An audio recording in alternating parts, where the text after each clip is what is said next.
ഇതെന്നാ പരിപാടി എന്ന് പറയട്ടെ, ഒരു സ്പെഷ്യൽ പരിപാടിയാണ്. ഒരു മധ്യ തിരുവിതാംകൂർ ഭാഗത്തൊക്കെ പണ്ടൊക്കെ കല്യാണങ്ങൾക്ക് ഇപ്പോഴും ചിലയിടത്ത് ഉണ്ട്. എങ്ങനെയാണ് കല്യാണങ്ങൾക്ക് ഇപ്പോഴത്തെ പോലെ ഫ്രൈഡ് റൈസോ ബിരിയാണിയോ അങ്ങനെ ഒരു 7 കോഴ്സോ 11 കോഴ്സ് ഡിന്നർ അങ്ങനത്തെ പരിപാടികളൊന്നുമല്ല. നല്ല ഒന്നാം തരം വാഴയിലയിൽ ആദ്യം ഒരു പാലപ്പവും മട്ടൺ സ്റ്റൂവോ ചിക്കൻ സ്റ്റൂവോ തരും അല്ലേ.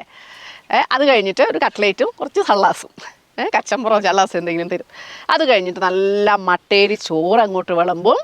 തോരനുണ്ടാവും, അച്ചാറുകളുണ്ടാവും, ചമ്മന്തിപ്പൊടികളുണ്ടാവും, മെഴുക്കുവരട്ടി ഉണ്ടാവും, പപ്പടം ഉണ്ടാവും, പിന്നെ പുളിശ്ശേരി ഉണ്ടാവും, നല്ല വറ്റിച്ച മീനുണ്ടാവുമായിരിക്കും, നല്ല കറപ്പിച്ച ബീഫ് ഉണ്ടാവും, ചിലപ്പോൾ ചിക്കൻ റോസ്റ്റ് അല്ലെങ്കിൽ ചിക്കൻ ഫ്രൈ എന്തെങ്കിലുമൊക്കെ ഉണ്ടാവും, ചില സ്ഥലങ്ങളിൽ പന്നി ഒക്കെ ഉണ്ടാവും. ഈ ചോറ് ഇതെല്ലാം കൂട്ടിയിട്ട് നല്ല വിഭവ സമൃദ്ധമായിട്ട് അങ്ങോട്ട് തിന്നതിന് ശേഷം കുറച്ച് മോര് ലാസ്റ്റ് കുടിച്ചതിന് ശേഷം ഇലയിൽ ഇതിൻ്റെയൊക്കെ ഒരു ചെറിയ ലാഞ്ചന ഉണ്ടാവും അല്ലേ, ബീഫിൻ്റെയും ചിക്കൻ്റെയും മീൻകറിയുടെയും പച്ചക്കറികളുടെയും അച്ചാറിൻ്റെയൊക്കെ ആ ഒരു ലാഞ്ചനയുള്ള ഇലയിലേക്ക് നമ്മുടെ പാനിങ്ങ ഒഴിച്ച് ഒരു പഴം, പൂവമ്പഴമോ പൂവമ്പഴമോ വേറെ ഒന്നും പറ്റില്ല, ഇട്ടങ്ങ് കുഴച്ചിട്ട് ഇങ്ങനെ അടിച്ച് തീർക്കണം. അപ്പോൾ നമ്മുടെ ഈ വിരലിൻ്റെ ഇടയിൽ കൂടിയൊക്കെ ഇങ്ങനെ ഒഴുകും, അതൊന്ന് നക്കണം. അതാണ് യഥാർത്ഥത്തിലൊരു സദ്യ, ആ നാട്ടിലുള്ളൊരു സദ്യ. നിങ്ങൾ എത്ര പേര് ഇത് കഴിച്ചിട്ടുണ്ടെന്ന് എനിക്കറിയില്ല. കഴിച്ചിട്ടുള്ളവർ ഒന്ന് കമൻറ്റ് ചെയ്യണം. പാനി കണ്ടിട്ടും കേട്ടിട്ടും കഴിച്ചിട്ടുള്ളവർ ഒന്ന് കമൻറ്റ് ചെയ്യണം. അല്ലെങ്കിൽ ദേ നമ്മളുടെ സമന്വയത്തിൻ്റെ ഈ പാനിപ്പഴം കൂട്ടിയുള്ള സദ്യയിലേക്ക് പോര്. അപ്പോൾ നമുക്കിതിപ്പോൾ സദ്യവട്ടം ഒന്നുമില്ല കേട്ടോ. ഗീതേച്ചി ഇന്ന് വീട്ടിലുണ്ടാക്കിയ സാധനങ്ങളൊക്കെ കൂടെ എടുത്തിട്ട് കൊണ്ടുവന്നു, അത്രയേ ഉള്ളൂ. ക്യാബേജ് തോരൻ്റെ എടുത്തു, ഉരുട്ടി, ചുമന്ന മീൻകറിയുടെ ഇത് കുറച്ച് എടുത്തു വെച്ചു. അതിൻ്റെ കൂടെ നല്ല ബെസ്റ്റ് ചമ്മന്തിപ്പൊടി ഇട്ടു. ഇനി ഇതേ കുറച്ച് പയറെടുത്തു, മാങ്ങാച്ചാറെടുത്തു, ഉരുട്ടി. സദ്യക്ക് പോയാൽ എല്ലാ വിഭവങ്ങളും കഴിക്കുന്ന, സദ്യയുടെ ഇലയിൽ ഒരു കറിവേപ്പില പോലും ഇല്ലാതെ സദ്യ കഴിക്കുന്ന ഒരാളാണ് ഞാൻ. അതെന്ത് സദ്യയാണെങ്കിലും കേട്ടോ. നമ്മുടെ വിഷയം ഇതൊന്നും അല്ലാത്തതുകൊണ്ട് ഞാനിത് പെട്ടെന്ന് തിന്ന് തീർത്തിട്ട് ഇതേ വരുന്നു. നമ്മൾ നല്ല പൂവമ്പഴം എടുത്തു, നല്ല പഴുത്ത പഴം കേട്ടോ. ഇനി ഇതേ ഒന്ന് പതുക്കെ ഒന്ന് കുഴച്ച് നമ്മുടെ ചൂട് ചൂട് ചൂട് കുറച്ച് കട്ടയായി എന്ന് എനിക്ക് തോന്നുന്നു. ശരിക്കും ഇങ്ങനെ തേന് പോലെ ഒഴുകണം കേട്ടോ. അപ്പോൾ അതേ ഇത്രയും മതി, നിർത്തി. ഇത് കറക്റ്റായിട്ട് ഇതിൻ്റെ പാകമാണ് കേട്ടോ. കുറച്ചും കൂടെ ഒരു തേൻ പരുവത്തിൽ നിങ്ങൾ കണ്ടിട്ടുണ്ടെങ്കിൽ അത് ഉറപ്പായിട്ടും പഞ്ചസാരയാണ്. കൂടുതൽ ആളുകളും പഞ്ചസാര കാരമലൈസ് ചെയ്തിട്ടാണ് ഉണ്ടാക്കുക. അപ്പോൾ ആ ടെക്സ്ചർ കണ്ടിട്ട് ഇത് പാനിയല്ല എന്ന് പറഞ്ഞാൽ എന്നെ നിടി കിട്ടും. അപ്പോൾ അതേ ഇങ്ങനെ കുഴച്ച് ഇനി ഇതേ ഇങ്ങനെ എടുത്തു.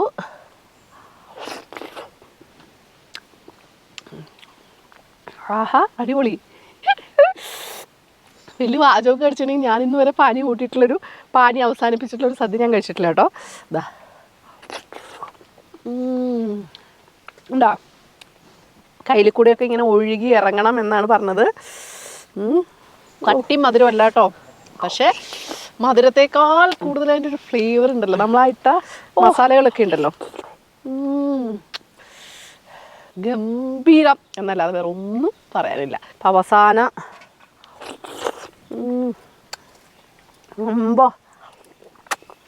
പച്ചക്കറി സദ്യയിൽ സെറ്റ് ആവുമെന്ന് എനിക്കറിയില്ല.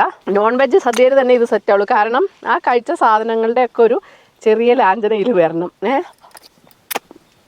ബാക്കിയിരിക്കുന്ന നാരങ്ങാച്ചാർ ചേട്ടനിങ്ങനെ എടുത്ത്, മാങ്ങാച്ചാർ മാറിപ്പോയി. നമ്മൾ സദ്യ തിന്നതിന് ശേഷമുള്ള ഇല ഇങ്ങനെ ഇരിക്കണം, വേണ്ടേ? അതെ, ഒരു സാധനവും വേസ്റ്റ് ആക്കാതെ.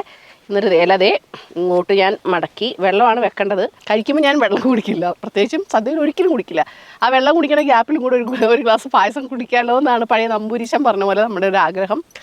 അപ്പോൾ നിറഞ്ഞു, വയറ് കംപ്ലീറ്റ് ആയിട്ട് നിറഞ്ഞു. മനസ്സിൽ അന്യായമായിട്ടുള്ള സന്തോഷം. കാരണം ഞാൻ ഇതുവരെ കേട്ടിട്ട് മാത്രമല്ല, ഒത്തിരി പേരെന്നെ പറഞ്ഞു കൊതിപ്പിച്ചിട്ടുള്ള ട്രഡീഷണലായിട്ടുള്ള പാനിയും പഴവും കൂട്ടി നമ്മളിന്നൊരു പിടി പിടിച്ചു. കൊതിയാവുന്നുണ്ടെങ്കിൽ ഒട്ടും മടിക്കേണ്ട, അതാ വീഡിയോ ബാക്കി കൂടി കാണുക. എങ്ങനെയാണ് പാനി എളുപ്പത്തിൽ ഏറ്റവും ട്രഡീഷണലായിട്ട് വീട്ടിലുണ്ടാക്കുന്നത് നമുക്ക് കാണണ്ടേ? എന്നാൽ പോരെ. അപ്പോൾ നമുക്ക് ആദ്യം തന്നെ നല്ല ചൂട് കട്ടിയുള്ള ഉരുളി അങ്ങ് വെക്കാം. നമ്മൾ 1 കിലോ പനങ്കൽക്കണ്ടം കൊണ്ടുള്ള പാനിയാണ് ഉണ്ടാക്കുന്നത്. 2-3 ഉപ്പ് കിട്ടുമായിരിക്കും. അപ്പോൾ നമുക്ക് 1.5 ലിറ്റർ വെള്ളം വേണം. അപ്പോൾ 6 കപ്പ് വെള്ളം, അതായത് 1.5 ലിറ്റർ വെള്ളം ഞാൻ ഒഴിച്ചു. വെള്ളം ഒന്ന് തിളക്കട്ടെ. അപ്പോഴത്തേനും നമുക്ക് എന്ത് ചെയ്യണമെന്നറിയോ? പനങ്കൽക്കണ്ടം കഴുകിയെടുക്കാം. പഞ്ചസാരയാണെങ്കിൽ കാരമലൈസ് ചെയ്താലാണ് പാനിയുടെ കളർ വരിക. പനങ്കൽക്കണ്ടം ആണെങ്കിൽ നാച്ചുറലി കളർ വരും. പനങ്കൽക്കണ്ടം ഏത് ക്വാളിറ്റിയുടെ ആണെങ്കിലും നന്നായിട്ട് നിങ്ങൾ കഴുകിയെടുത്തോണം കേട്ടോ. വെള്ളം ദേ തിളച്ച് തുടങ്ങി. പനങ്കൽക്കണ്ടം അങ്ങോട്ട് ഇടുവാണേ. ഒന്ന് ഇടയ്ക്ക് ഇളക്കി കൊടുത്തോണം കേട്ടോ, അടി പിടിപ്പിച്ചേക്കരുത്. നമുക്ക് ഇതിൻ്റെ അകത്ത് കുറച്ച് സാധനങ്ങൾ വെക്കണം. ആദ്യം ഒരു പീസ് ചുക്ക് ഞാനൊന്ന് ചതച്ചെടുക്കുക.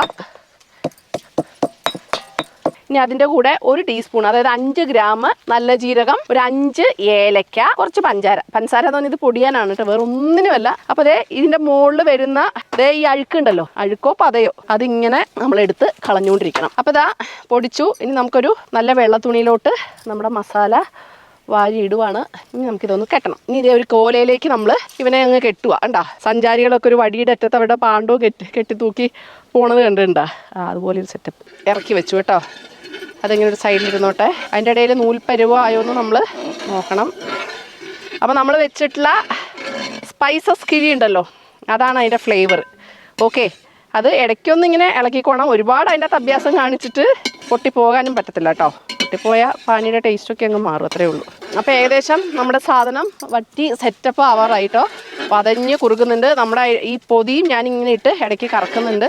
പക്ഷെ ഒരുപാട് ശ്രദ്ധ വേണം. എന്താണെന്ന് വെച്ചിട്ടുണ്ടെങ്കിൽ പൊട്ടിപ്പോയാൽ ഇന്നത്തെ അധ്വാനം വെറുതെ. ഇപ്പോൾ ഏകദേശം ഒരു നൂൽപ്പരുവ ആയും തോന്നുന്നു. കാരണം ഇനിയിപ്പോൾ നമ്മൾ ഇതിൽ എന്താ പ്രശ്നം എന്ന് വെച്ചിട്ടുണ്ടെങ്കിൽ ഇനി ഉരുളിയിലിരുന്നും ശരിയാവും. അപ്പോൾ ആയിട്ടോ, ഇന്നൊട്ടും വൈകുന്നില്ല.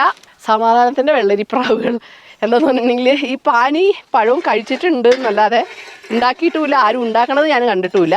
അപ്പോൾ ഒരു ഐഡിയയിലാണ് അങ്ങോട്ട് ചെയ്തത്. കുറച്ച് നേരം കൊണ്ട് നമ്മൾ ഈ ചൂടത്തതേ ഇങ്ങനെ ഇളക്കിക്കൊണ്ടിരിക്കുകയാണ് കേട്ടോ. ശരിക്കും ഈ 1.5 ലിറ്റർ വെള്ളവും 1 കിലോ പനങ്കൽക്കണ്ടം ഉണ്ടെങ്കിൽ 1 കുപ്പി പാനിയാണ് കിട്ടുക കേട്ടോ. കറക്റ്റ്. ഞാൻ അതിമോഹം കൊണ്ട് ഞാൻ വിചാരിച്ചു 1.5 1 2.5 കുറച്ച് പോയാലും 2 ലിറ്ററിൽ 2 ലിറ്ററിൻ്റെ കുപ്പിയൊക്കെ കൊണ്ടുവന്നു. സംഭവം ഇത് കഷ്ടി 1 ലിറ്റർ തന്നെ ഉള്ളൂ. അതതിൻ്റെ കറക്റ്റ് കണക്കാണ്.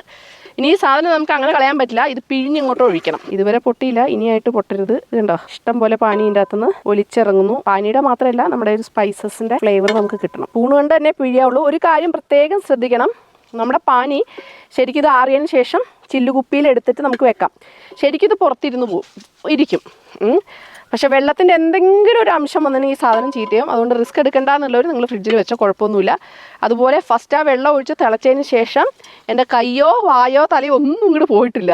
ടേസ്റ്റ് പോലും ഞാൻ നോക്കിയിട്ടില്ല. അതായത് ഒട്ടും വെള്ളം വരരുത്. ഞാൻ പിഴിഞ്ഞ് സെറ്റപ്പായിട്ടോ. അതെ, ഒരു ചെറിയ അപ്ഡേറ്റ് ഉണ്ട് കേട്ടോ.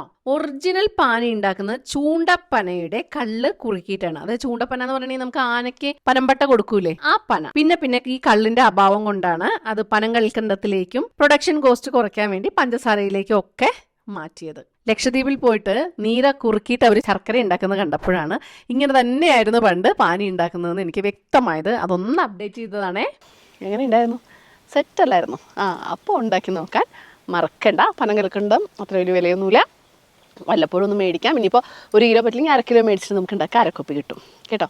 അപ്പോൾ ഉണ്ടാക്കുക, അഭിപ്രായം അറിയിക്കുക. വീഡിയോ ഇഷ്ടമായാൽ അതുപോലെ ഷെയർ ചെയ്യാൻ മറക്കണ്ട. അപ്പോൾ നമ്മുടെ കൂടെ ഉണ്ടാവുമെന്നുള്ള പ്രതീക്ഷയോടെ നിങ്ങളുടെ സ്വന്തം അന്നമ്മ.